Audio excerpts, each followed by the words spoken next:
Bharatiya Janata party जोगदेली 19 तारिख दिन आपंकर 25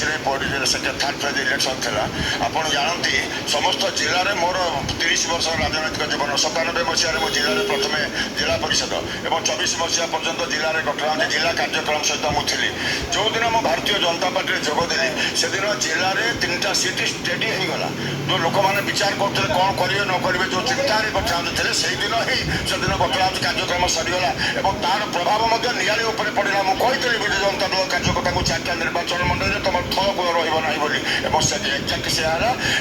समस्त बड़ कथा मोदी जो विश्वास मोदी जो भरोसा जो मोदी ग्यारंटी और भारतीय जनता पार्टी जो संकल्प पत्र ओडावासी ही कम लगे ताही विश्वास परिणत है।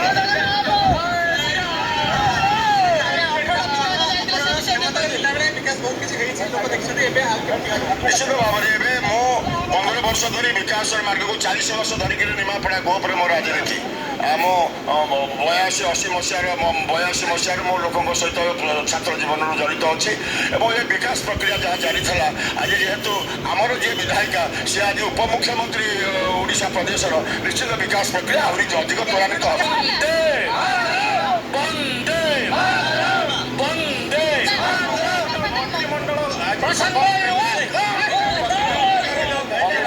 लेखा छिड़गला काली आरंभ हम खेल ओडावासी जो स्वप्न नहीं मोदीजी से मोदीजी स्वप्न को साकार करने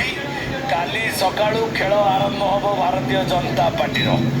जो माने देश को लूट कर विगत 25 वर्ष धरी तांको कथा प्रथमे विचार करा जिवो एवं रत्न भंडार कथा विचार हम चारि द्वार खोलिया कथा विचार हम एवं ओडिशार विकास ओडिशार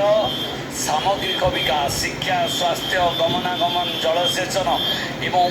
आर्थिक स्थितिर मुंड पिछाय पारिवारिक आय एवं एक दीर्घकालीन सूत्र में ओडिशा रे बीजेपी सरकार तार मॉडल करिवो सैनिक मु आज सका जगुआड़ी भारतीय जनता पार्टी जगुआड़ी मो बहुत बड़ इच्छा आउ से कार्य मुझे ना मत भाई मैंने कहते मंत्री हेले लिमिटेड है जो गोटे जगार I am beyond the minister आज्ञा निहाती भाव में मुझे कही विजु जनता दल दिने सामिल हो भारतीय जनता पार्टी आज प्रमाणित है एत बड़ बृहत दल में मान्यवर पूर्वतन मुख्यमंत्री नवीन पट्टनायक आसी मिसीगला आज लगिला जमती विजु जनता दल